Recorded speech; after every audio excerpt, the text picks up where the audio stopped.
ሰላም ለእናንተ ይሁን ወገኖች። ባለፈው የጀመርነውን ትምህርት እንቀጥላለን። ጌታ ይረዳናል። እግዚአብሔር የተመሰገነ ይሁን። የራእይን መጽሐፍ እያየን ነው ያለነው። ከዘመኑ ጋር አገናዝበን ያለውን በምድር ላይ የሆነ ያለውንም በማሰብ መንፈስን በተለያየ መልኩ ሊያነቃን ስለፈለገ ይመስለኛልና የክርስቶስን መገለጥ እግዚአብሔር አብ ለክርስቶስ የገለጠውን ክርስቶስ ደግሞ በመልአኩ አማካኝነት ለሐዋርያው ዮሐንስ የገለጠውን መልእክት ነው እያየን ያለነው። ዛሬ ሶስተኛውን ቤተክርስቲያን ነው የምናየው። በመጀመሪያ እንዲሁ ለመግቢያ እንዲሆነን የዮሐንስ ራእይን ቅርጽ ከፋፍለን እንድናይ እንዲሁ ለጥናትም እንዲመቸን ካሰብን የተወሰነ በሶስት ዋና ዋና ክፍሎች ይከፈላል ዮሐንስ ራእይ። አንደኛው ምዕራፍ 1 ነው፣ ከቁጥር 1 እስከ 20 ያለው እሱ ስለ መልእክቱ አቀባበልና ስለ ራእዩ መገለጥ የሚናገር ነው። ዮሐንስ የተገለጠውን ራእይ የሚያብራራ ነው። ምዕራፍ 2 እና 3 ደግሞ ስናይ አሁን ስላለው ሁኔታ ወይንም ቤተክርስቲያን በዛ ዘመን የነበረችበትን ሁኔታ፣ የሰባቱ የእስያ አብያተ ክርስቲያናት የነበሩበትን ሁኔታ የሚተርክ ነው።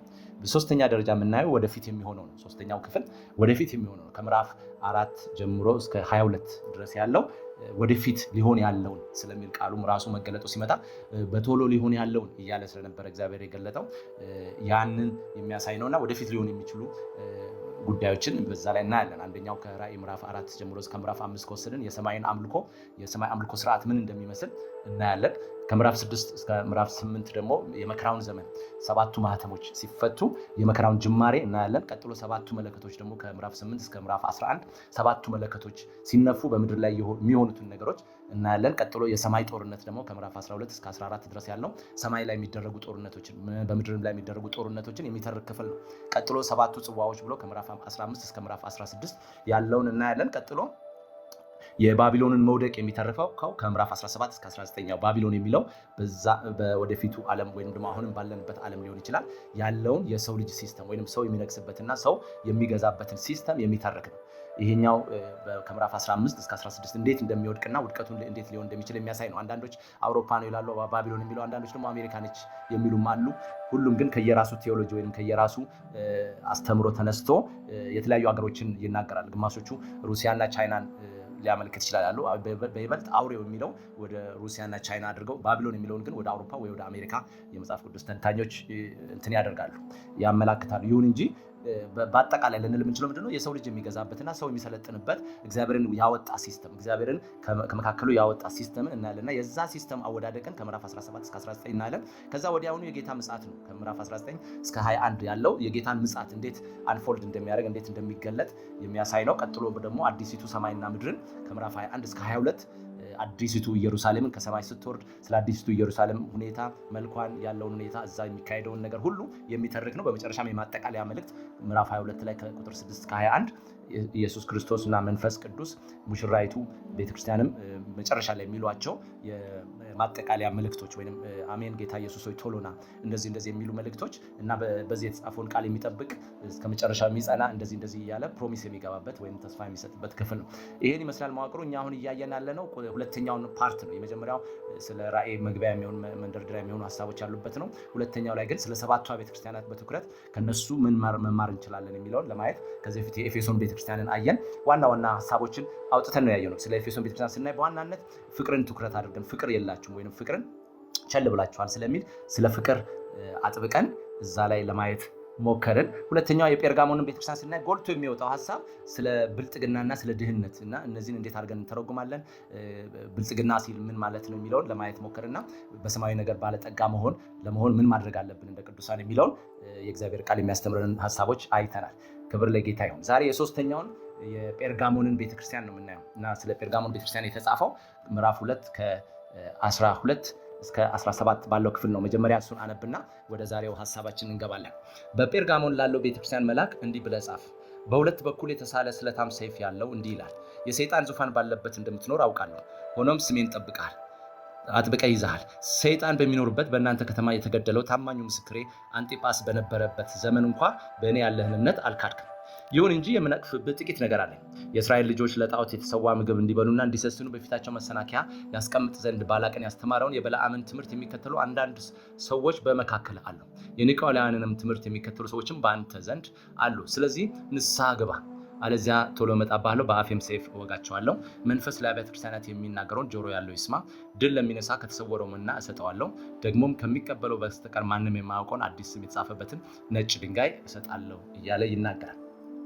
ስለዚህ እዚህ ጋር በመጀመሪያ የምናየው ኢየሱስ ራሱን ያስተዋወቀበት መንገድ ነው። ለእያንዳንዱ ቤተክርስቲያን መልእክት ሲጽፍ ኢየሱስ ክርስቶስ የሚያስተዋወቅበት መንገድ አለው። ያም መንገድ ምንድን ነው? ኢየሱስ ክርስቶስ ራሱን የገለጠበት ምዕራፍ 1 ላይ የምናያቸውን እነዛ መገለጫዎች ዮሐንስ ያያቸውን ከራስ ፀጉሩ እስከ እግር ጥፍር ድረስ ያያቸውን መገለጫዎች በዚህ በእያንዳንዱ ቤተክርስቲያን መልእክት ላይ ይጠቀማል እና አገባቡንም ስናይ ከዛ ቤተክርስቲያን ሁኔታ ጋርም ተዛማጅነት ያለው ይመስላል እና ሁሉን ነገር በዚህ ስፍራ ላይ የምናየው ሁሉን ነገር ዓለማትን ሁሉ የፈጠረበትን ቃሉን ኢየሱስ ክርስቶስ ለእርሱ ለራሱ መታወቂያ አድርጎ ሲያስቀምጥ እናያለን። ምንድን ነው የሚለው? በሁለት በኩል የተሳለ ስለታም ሰይፍ ያለው እንዲህ ይላልና በሰይፍ የተገለጸው መጽሐፍ ቅዱስ ላይ እንደምናየው በዕብራውያን 4:12 ላይ እንደምናየው የእግዚአብሔር ቃል ሕያው ነው የሚሰራ ነው፣ ሁለት አፍ ካለው ሰይፍ ይልቅ የተሳለ ነው ይላል። እንደዚሁም በኤፌሶን 6:17 ላይ የመዳንን ራስ ቁር የመንፈስንም ሰይፍ ያዙ እርሱም የእግዚአብሔር ቃል ነው ይላል። እንደዚሁም ራሱን ክርስቶስ የእግዚአብሔር ቃል እንደሆነ ራእይ 19 ላይ ያስቀምጣል የእግዚአብሔር ቃል እንደሆነ እና ይሄ ራሱን ያስተዋወቀበት መንገድ ነው። ሰይፍ ብሎ ራሱን በሁለት በኩል የተሳለ ስለታም ሰይፍ ካለው ብሎ ራሱን ይጀምራልና መጽሐፍ ቅዱስን ወይም የእግዚአብሔርን ቃል እንደሚሰራ አክቲቭ እንደሆነ አሁንም የሚሰራ እንደሆነ እንድናስብ ወይም እንድናስተውል በዚህ ክፍል ላይ እንገነዘባለን እና ዋናው የእግዚአብሔር ቃል ነው። ምክንያቱም መጽሐፍ ቅዱስ ሲናገር ዓለማትን የፈጠረው ቃሉ ነው። ይህ ብቻ አይደለም፣ ዓለማትን ደግፎ የያዘው የእግዚአብሔር ቃል ነው። የእግዚአብሔር ቃል መጽሐፍ ቅዱስ ላይ ስናይ አንደኛው እስትንፋሳዊ ቃሉ ነው which means inspired የሆነው የእግዚአብሔር ቃል ከእግዚአብሔር መለኮታዊ አፍ የወጣ ቃል ወይንም ቅዱሳን ነቢያት በመንፈስ ተነድተው የተናገሩት ቃል እንደሆነ ጴጥሮስ መልእክት ምዕራፍ 1 ላይ ይናገራልና ትንቢት ከቶ በሰው ፈቃድ አልመጣም፣ ነገር ግን የእግዚአብሔር ሰዎች በመንፈስ ቅዱስ ተነድተው ተናገሩት እንደሚል ኢንስፓየርድ ሆኖ ሰዎች የተናገሩት ቃል እኛ የምናውቀው የእግዚአብሔር ቃል ብሉይ ኪዳን 39 አዲስ ኪዳን 27ቱ ቃል ኢንስፓየርድ ነው ብለን እንቀበላልና ይሄ የእግዚአብሔር መለኮታዊ ቃል ነው፣ እስትንፋሳዊ ቃል ነው ብለን እንቀበለዋለን። ሁለተኛው ደግሞ የእግዚአብሔር ቃል ብሎ የሚናገረው ቃል ነበረ በመጀመሪያ ቃልም በእግዚአብሔር ዘንድ ነበረ፣ ቃልም እግዚአብሔር ነበረ፣ ቃልም ስጋ ሆነ የሚለው ክርስቶስም የእግዚአብሔር ቃል እንደሆነ መጽሐፍ ቅዱስ በተለያየ ክፍል ላይ ያስተምረናልና ይሄንን ነው ራሱን ኢንትሮዲዩስ ሲያደርግ ወይም ሲያስተዋውቅ ወይም ይሄንን መልእክት ለዚህ ቤተክርስቲያን የሚልከውን መልእክት እንደ መግቢያ ሲጠቀም የእግዚአብሔርን ቃል ነው የተጠቀመው። ስለዚህ እኛም በህይወታችን የእግዚአብሔር ቃል ዋነኛ ህይወታችን አካል እንዲሆን ባለንበት በማናቸውም ሲቹዌሽን ውስጥ ሁኔታ ውስጥ ሊያበረታን፣ ሊያጽናናን፣ ሊያቆመን የሚችለው የእግዚአብሔር ቃል ስለሆነ መጽሐፍ ቅዱስ ሲናገር ሁለተኛ ጢሞቴዎስ ምዕራፍ 3 ቁጥር 15 ላይ ይመስለኛል ምን ይላል? የእግዚአብሔር ሰው ለመልካም ስራ የተዘጋጀ ይሆን ዘንድ የእግዚአብሔር መንፈስ ያለበት ቃል ሁሉ ለትምህርት፣ ለተግሳጽ፣ ልብንም ለማቅናት በጽድቅም ላለው ምክር ይጠቅማል ይላልና የእግዚአብሔር ሰዎች ለእግዚአብሔር ነገር እንዲመቹ ወይንም ለእግዚአብሔር ነገር የተዘጋጁ እንዲሆኑ ፍጹማን እንዲሆኑ የሚያደርገው ቃሉ ነው። ይሄ ብቻ አይደለም፣ የሚያቆመንም የሚያጸናንም ቃሉ ነው። ክብር ለእግዚአብሔር ነው። ስለዚህ እንደ እግዚአብሔር ሰዎች ልንጸና ልንቆም የተገባንን የእግዚአብሔርን ቃል በህይወታችን ዕለት ዕለት ልናነብ፣ ልንታነጽበት፣ ልንሰራበት ህይወታችንም ከዛ አንጻር እንደ መስተዋት ልናየው ያስፈልጋል። ክብር ለጌታ ይሁን። ያዕቆብም ስለዚህ ነገር ሲናገር ምዕራፍ 1 ቁጥር 26 ላይ የእግዚአብሔርን ቃል ሰምቶ የሚያደርገውና የማያደርገው ብሎ ራሱን በመስተዋት አይቶ ችላ እንደሚል ሰው ነው ይላል። የሚያደርገው ግን አይቶ ራሱን የሚያስተካክል ነውና ቃሉ እንደ መስተዋት የምናየው በህይወታችን ውስጥ ከክፉ ነገር ሁሉ የምንጠበቅበት ነው። ስለዚህም ነው መዝሙረኛው በመዝሙር 119 ሙሉ በሙሉ ስለ እግዚአብሔር ቃል ሲዘምር ከተናገራቸው ክፍሎች ውስጥ አንዱ ጎልማሳ መንገዱን በምን ያነጻል? ቃልን በመጠበቅ ነው ይላልና ህይወታችንን ራሱ ከክፉ የምንጠብቀው የእግዚአብሔርን ቃል በመጠበቅ ነው። ስለዚህ ስለ እግዚአብሔር ቃል አተኩረን ልናይ፣ ልንገነዘብ፣ ለዕለት ህይወታችንን በዛ ልንመረምር ያስፈልጋል። ይሄን ካለ በኋላ ዋና ይሄን ቤተክርስቲያን የሚያደንቅበት አንድ ዋና ነገር ምንድነው? በመከራ ውስጥ መጽናታቸው። እዚህ ጋር እንደምናየው ያለበት ሲቹዌሽን እንደምናየው የሰይጣን ዙፋን ያለበት ይላል። ያኔ ያቺ የጴርጋሞን ከተማ ንጉሱ የሚመለክበት ወይንም የሮም ንጉስ የሚመለክበት የሲት ኦፍ ገቨርንመንት ነበረች፣ የመንግስት መቀመጫ ሆና ንጉሱ ደግሞ የሚመለክበት ነበር። ንጉሱን ካላመለኩ ሰዎች መከራን የሚደርስባቸው የሚሰዉበት ስፍራ ነበር። በዛ ስፍራ ነው ጴርጋሞን ቤተክርስቲያን ጸንታ ኮምፕሮማይዝ ሳታደርግ ወይንም ጸንታ ለክርስቶስ መልካም ምስክር፣ ታማኝ ምስክር ሆና የቆመችውና ያንን ክፍል ስናየው የምናገረው ምንድነው? ሰይጣን በሚኖርበት ይላል። በጣም የሚገርም ነው። ሰይጣን ህግን የሚያወጣበት፣ ሰይጣን ህግን የሚቀርጽበት ከተማ ነች። ሰይጣን እንደፈለገ የሚያስተዳድራል። መጽሐፍ ቅዱስ ሲናገር በኃጢአታችሁና በደላችሁ ሙታን ነበራችሁ፣ በዚህም በጨለማው ዓለም ገዢ እንደሆነው እንደ ሰይጣን ፈቃድ ከዚህ ቀደም ተመላለሳችሁ ብሎ ጳውሎስ ለኤፌሶን ቤተክርስቲያን እንደሚጽፈው ለዛ ፈቃድ ሰዎች የተገዙባት ከተማ ነች። ለሰይጣን አሰራር የተገዙባት ከተማ ላይ ነው የጴርጋሞን ቤተክርስቲያን ጸንታ የክርስቶስ ምስክር ሆና የኖረችው። ይህ ብቻ አይደለም፣ ጊዜው ደግሞ ሲታይ ያ ጊዜ አንጢጳስ የሚባለው እንኳን ታማኙ ምስክር በተሰዋበት ዘመን እንኳን ራሳችሁን እምነታችሁን አልካዳችሁም ብሎ ታማኙ ምስክሬ ብሎ አንጢጳስን ጌታ ይገልጸዋል። በእኔ ያለውን እምነት አልካዳችሁም፣ በሱ ዘመን እንኳን እሱ በተሰዋበት ዘመን እንኳን ሃይማኖታችሁን ጠብቃችኋል ብሎ ይናገራል። ስለዚህ ያ ወቅት ክፉ ወቅት ነው። ሰይጣን ሩል የሚያደርግበት ሰይጣን የሚገዛበት ወቅት ነው። ይህ ብቻ አይደለም፣ ብዙ ታማኝ የእግዚአብሔር ሰዎች አገልጋዮች የሚሰውበት ወቅት ነው። በዛ ወቅት ነው ጴርጋሞን ጸንታ የክርስቶስ ምስክር የሆነችው። ስለዚህ በእንደዚህ አይነት ወቅት ውስጥ መጽናት ይቻላል። ክብር ለጌታ ይሁን። መልካምና ታማኝ በጎ ምስክር ሆኖ መቆየት ይቻላል ማለት ነው። አሁን ባለንበት ዘመን በተለይ አሁን በአውሮፓ አሜሪካ ያላችሁ በምን አይነት ሲቹዌሽን ውስጥ እንዳላችሁ በጥቂቱም ቢሆን ከአንዳንድ ኢንፎርሜሽን ከምናገኛቸው መረጃዎች እንደምናየው የራሱ የሆነ ቻሌንጅ አለ እዛ መኖር ራሱ። ምክንያቱም ብዙ የኃጢአት ነገሮች ህግ እየሆኑ እየወጡበት ያለበት ዘመን ላይ ነው ያለው።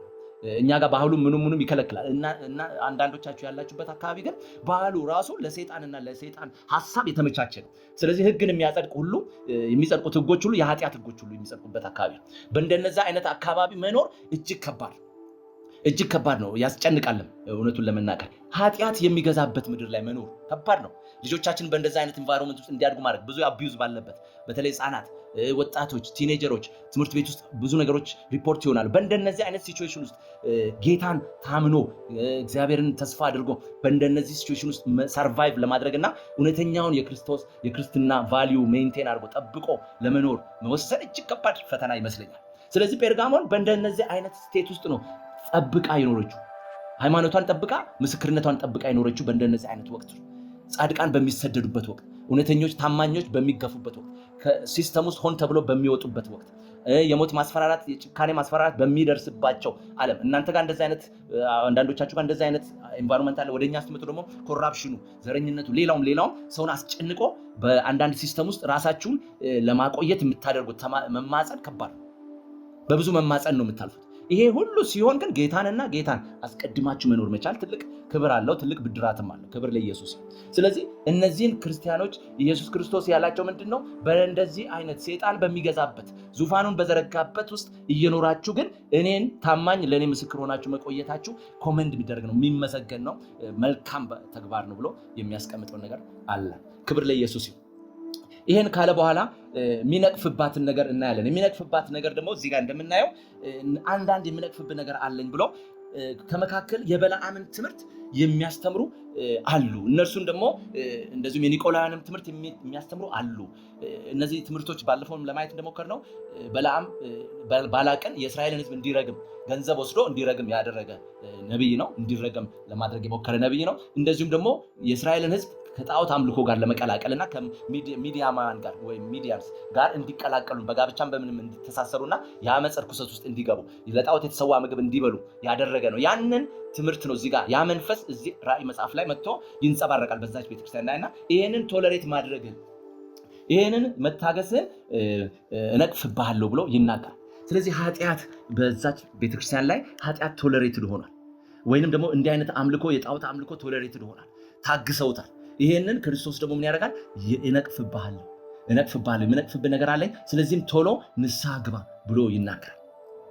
እዚህ ላይ እንደምናየው መጽሐፍ ቅዱስም እንደሚነግረን በተለያየ ስፍራ ላይ ኃጢአት ራሱን የቻለ መርገም አለው። መጽሐፍ ቅዱስ ስለ ኃጢአት የሚናገራቸውን ጥቂት ሀሳቦች አብረን ዛሬ ኃጢአት አንደኛ ሞትን ያመጣል። መጽሐፍ ቅዱስ ኢየሱስ ሲናገር ምን አለ? እኔ እሄዳለሁ ትፈልጉኛላችሁ፣ በኃጢአታችሁ ግን ትሞታላችሁ፣ እኔ ወደሚሄድበት እናንተ ልትመጡ አትችሉም። ክርስቶስ ወዳለበት እንዳይመጡ አደረጋቸው ኃጢአት። ለዛ ነው በዛ ዘመን ለነበሩ ተደራሾች ወይም ኦዲየንስ ኢየሱስ ክርስቶስ ምን አለ? እኔ አሁን እሄዳለሁ አለ።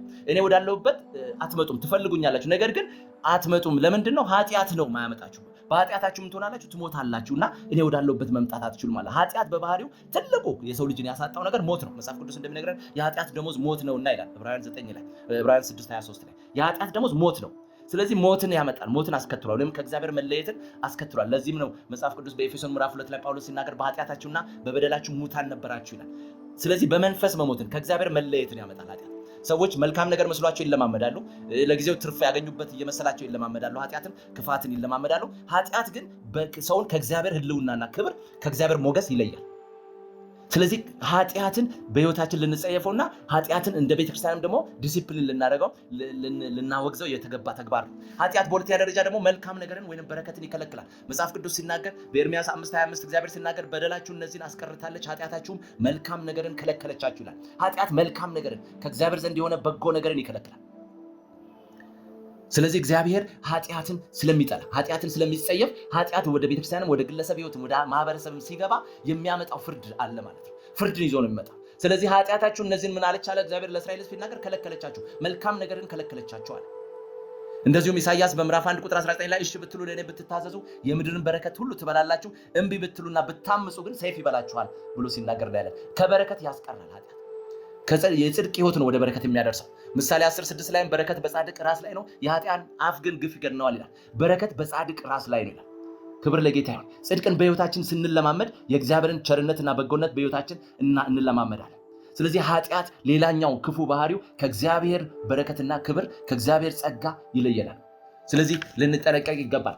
ለዚህ ቤተክርስቲያን ኢየሱስ ክርስቶስ ያለው ንስሐ ግቢና ተመለሽ ይላል። አሁንም ንስሐ ግባ፣ ተመለስ። በሶስተኛ ደረጃ የኃጢአት ክፉ ባህሪው ምንድነው? ለሰይጣን በር ይከፍታል። ለሰይጣን እድል ፈንታ ይሰጣል። ለዚህ ነው ኤፌሶን ምዕራፍ 4 ቁጥር 27 ላይ በቁጣችሁ ላይ ፀሐይ አይግባ፣ ለዲያብሎስም ፈንታ አትስጡት ይላል። ፉትሆልድ ያገኛል። ሰይጣን ራሱን የሚያስቀምጥበትን ስፍራ በህይወታችሁ እንዲያገኝ ያደርጋል። በቤተሰባችሁ እንዲያገኝ ያደርጋል። በቸርቻችሁ እንዲያገኝ ያደርጋል። ኃጢአት ባለበት ስፍራ ሰይጣን ያንዣብባል። አለመታዘዝ ባለበት ስፍራ ሰይጣን ያ እንደ መብት አድርጎ ያንን ነገር ክሌም ያደርጋል። ህይወታችሁን ክሌም ያደርጋል። ብሌሲንጋችሁን ክሌም ያደርጋል። ስለዚህ ለሰይጣን በር ይከፍታል። ተቆጡ፣ ነገር ግን በቁጣችሁ መሃል ፀሐይ አይግባ፣ ለዲያብሎስም ፈንታ አትስጡት ይላል። ተቆጡ፣ ነገር ግን ኃጢአትን አትስሩ እንደሚል መጽሐፍ ቅዱስ። ሰው በቁጣው ከቀጠለና በዛ ቁጣው ከቀጠለ ክፋትን በልቡ ከጸነሰ ወደ ኃጢአት ይቀየራል። ስለዚህ ያኔ ምን ያደርጋል? ለሰይጣን እድል ፈንታ ይሰጣል ማለት ነው። ሰይጣን ይህንን እድል ፈንታ እንዳያገኝ በህይወታችን ዘወትር ህይወታችንን ልንመረምር፣ በቃሉ መነጽር ልናይ፣ በቃሉ መስተዋት ልናይ ያስፈልጋል። የጌታ ስም የተባረከ ይሁን። ስለዚህ ነው ኢየሱስ ክርስቶስ ይህንን አድርግ ይላል። ኃጢአት በሁለት መንገድ ልናይ እንችላለን። አንደኛው ኦሚሽን ኃጢአት፣ ኦሚት የምናደርገው ኃጢአት ወይንም ማድረግ ያለብንን መልካም ማድረግን ለማያደርግ ሰው ለእርሱ ኃጢአት ነው እንደሚል መጽሐፍ ቅዱስ። መልካም ማድረግ እየቻለን የማናደርገው ኃጢአት አለ። ኮሚሽን ደግሞ ሁለተኛው ኃጢአት ኮሚት በማድረግ ወይንም አንድን አታድርጉ የተባለ ነገርን በማድረግ ኃጢአት እንሰራለን። ሁለቱም በእግዚአብሔር ዘንድ ኃጢአት ነው። መልካም ነገርን ለማድረግ አውቆ ለማያደርገው ኃጢአት ነው ስለሚል መጽሐፍ ቅዱስ። ደግሞ የእግዚአብሔርን ቃል ተላልፎ መተላለፍ ሁሉ ኃጢአት ነው፣ አመፅ ሁሉ ኃጢአት ነው ስለሚል መጽሐፍ ቅዱስ። የእግዚአብሔርን ቃል አለማድረግ አለመፈጸም ደግሞ ሌላኛው ኃጢአት ነው። ስለዚህ እነዚህን ኃጢአቶች እንዲያስወግድ ወይንም ከዚህ ኃጢአት እንዲመለስ ነው ለዚህ ለጴርጋሞን ቤተክርስቲያን ኢየሱስ ክርስቶስ የሚናገር እና ይሄንንም ሲናገር በመጨረሻ ምን ይላል? አንተ ይሄንን ነገር አክት ካላደረግ ወይንም አንተ ለዚህ ነገር ምላሽ ካልሰጠ እኔ ራሴ እመጣለሁ፣ በአፌም ቃል ወይንም በአፌም ሰይፍ እወጋቸዋለሁ ይላል። which means ይሄ የእግዚአብሔር ቃል ራሱ ፍርድን እንደሚያደርግ በሕይወታችን መጨረሻ ላይ አለ ኢየሱስ ክርስቶስ ሲናገር ፍርድን መፈርድባቸው እኔ አይደለሁም፣ እኔ የተናገርኳችሁ ቃል ራሱ ይፈርድባቸዋል ስለሚል ይህ የእግዚአብሔር ቃል የጽድቅ ቃል የእውነት ቃል ፍርድን በሕይወታችን ሊያደርግ እንደሚችል የእግዚአብሔር ቃል ይነግረናል። ስለዚህ የእግዚአብሔር ቃል በሕይወታችን ስፍራ ኖሮት ኃጢአታችንን ከሕይወታችን እንድናስወግድና ከዚህ አይነት በደል እንድንጠበቅ እግዚአብሔር ይርዳል። ክብር ለኢየሱስ ይሁን። ለዚህም ነው መጨረሻ ላይ ሲጠቀለሉ ድል ለሚነሳው አለ። መጨረሻውን ምን አለው? መና ከተሰወረ መና ሰጠዋል። ይህ ስፒሪቹዋል ኖሪሽመንት ወይንም መንፈሳዊ መብል፣ መንፈሳዊ ጸጋ፣ መዳናችን፣ ሕይወታችንን ሊያመለክት ይችላል። መና እንሰጠዋለሁ። ኢየሱስ ክርስቶስ ራሱ እኔ የሕይወት እንጀራ ነኝ እንዳለ፣ እስራኤላውያን ደግሞ በምድረ በዳ መናን እግዚአብሔር እንደሰጣቸው የመላእክትን መብል እንደበሉ እኔ ከሰማያዊ መብል እሰጠዋለሁ ይላል። ይህ ብቻ አይደለም፣ ደግሞ ማንም የማያውቀውን በእሱ ላይ የተጻፈውን ነጭ ድንጋይ እሰጠዋለሁ ይላል። በድሮ ዘመን እንደዚህ ሰዎች ለሰርግ ለፊስት ሲጋበዙ ወይንም ለበጉ ሰርግ፣ አሁን እዚህ ላይ የምናየው ለሰርግ ለክርስቶስ ሰርግ ስንጋበዝ በር ላይ የምንገባበት በድሮ ዘመን ድንጋይ የተቀረጸ ድንጋይ እንደ መግቢያ ኢንትራንስ ይጠቀሙ ነበር። ያንን ምልክት አድርጎ ነው እዚህ ጋር የተናገሩ ብሎ አንዳንድ የመጽሐፍ ቅዱስ ማብራሪያዎች ይናገራሉና የመግቢያ አክሰስ ያገኛል። ወደ በጉ ሰርግ የመግባት አክሰስ ያገኛል። ድል የነሳው ወደ ክርስቶስ እራት ይገባል ማለት ነው። ክብር ለኢየሱስ ይሁን። ለሱም ስም አዲስ ስምን እሰጠዋለሁ ይላል። ስለዚህ ሁላችንም የምንታወቅበት ሁላችንም እግዚአብሔር የሚሰጠን አዲስ ሕይወት አዲስ ስም አለን ማለት ነው። ክብር ለኢየሱስ ይሁን። ነገር ግን ከዚህ ነገር ልንጠበቅ ያስፈልጋል። ከኃጢአት ልንጠበቅ ያስፈልጋል። ከኃጢአት ልንርቅ ያስፈልጋል። እግዚአብሔርን ከመበደል ልንርቅ ያስፈልጋል። እንደ ግለሰብ፣ እንደ ቤተሰብ፣ እንደ ማህበረሰብ፣ እንደ ቤተክርስቲያን ኃጢአትን ልናወግዝ ከኃጢአት ሕይወት ልንለይ ያስፈልጋል። ምክንያቱም ራሳችንን ካልጠበቀን ኃጢአት እድል ፈንታ ካገኘ በሕይወታችን ብዙ ነገሮች ጠላት እድል ፈንታ አግኝቶ ሊያበላሽ ስለሚችል አንድ አገልጋይ ሲናገር አንድ ነገር ወደ ሕይወት ከገባ በኋላ ኃጢአትን ወደ ሕይወት ካገባ በኋላ አለ ከዛ በኋላ የሚሆነውን ነገር አንተ አይደለም የምትመርጠው አለ። ሰይጣን አክሰስ ወደ ሕይወት እንዲያገኝ ካረክ በኋላ አክሰሱን ካገኘ በኋላ ማድረግ ያለበትን የሚመርጠው እሱ ነው። አንተ ምንም ምርጫ የለህም ማለት እና አንዳንዴ በህይወታችን ጠላት አክሰስ ካገኘ በኃጢአት ምክንያት ብዙ ነገር ያጠፋል፣ ብዙ ነገርን ሊያበላሽ ይችላል። ስለዚህ ኃጢአትን ልንጸየፍ፣ ኃጢአትን ልንርቅ እግዚአብሔር ይርዳን፣ ጸጋን ያብዛልን። ክብር ለጌታ ይሁን። ይህን ካልን ዘንዳ በፊታችን እግዚአብሔር እንዲቀድም ህይወታችንም ከኃጢአት የተጠበቀ እንዲሆን በዚህ ቤተክርስቲያን ውስጥ ያለው መልካም ነገር እኛንም እንዲያገኘን በረከቱ ያው መጽናቱ በመከራ ውስጥ ያላት መጽናት ከክፉ ነገሩ ደግሞ እኛ መጠበቅ እንድንችል አብረን በጋራ እንጸልያለን። የእግዚአብሔር ስም የተባረከ ይሁን። ቀጥሎ የምትቀጥሏን ቲያትሮን ቤተክርስቲያን በሚቀጥለው እናያለን። የጌታ ስም የተባረከ ይሁን። እስከዛ እያነበባችሁ እያሰላሰላችሁ ቆዩ። የጌታ ስም የተባረከ ይሁን። እንጸልያለን። ሃሌሉያ ሃሌሉያ ሃሌሉያ። ኃጢአት ስሩን ሰዶ ሳይጠነክርብኝ ሳይታወቀኝ አድጎ ሞትን ሳይወልድብኝ ንስሐ እንድገባ በጊዜ ገስጸኝ።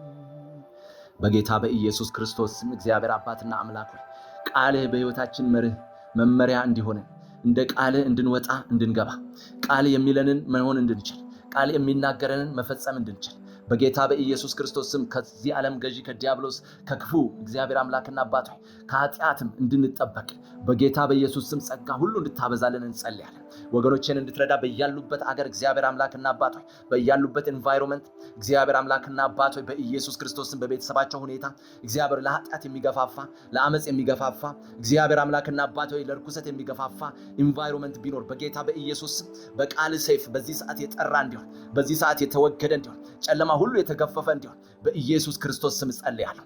እግዚአብሔር የእግዚአብሔር ቃል ብርቱ እንደሆነ እግዚአብሔር አምላክ ሆይ ጫካውን የሚገልጥ እንደሆነ ብርቱ እንደሆነ እግዚአብሔር ምድረ በዳውን የሚያናውጥ እንደሆነ እግዚአብሔር አምላክና አባት ሆይ በሕይወታቸው ዙሪያ ያለ ማንኛውንም ምድረ በዳ በቃልና በኃይል በኢየሱስ ክርስቶስ ስም የተወገደ እንዲሆን ጸልያለሁ።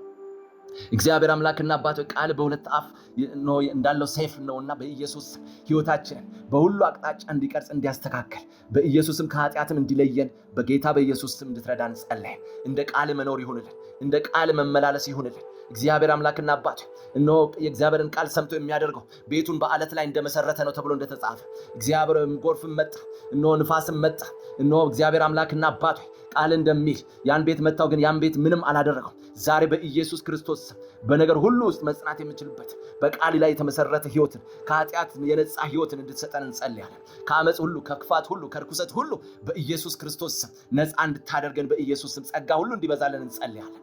ክብር ለገናናው ስም ይሁን። ወገኖቼን በቃል መንፈስ ሙላቸው፣ በቃል ኃይል ሙላቸው። አንተን እንዳልበድል ቃልን በልቤ ሰወርኩ እንዳለ አንተን እንዳልበድል ቃልን በልቤ ሰወርኩ እንዳለ ወገኖቼ ቃልን ዕለት ዕለት እየተመገቡ በልባቸው እንዲሰውሩ ከዚህ የተነሳም ከኃጢአት እንዲጠበቁ በኢየሱስ ክርስቶስ ስም ጸልያለሁ። ስለ ሁሉ እናመሰግናለን። ቀሪ ዘመናችንን ቀሪ ጊዜያችንን ሁሉ ተረከብ።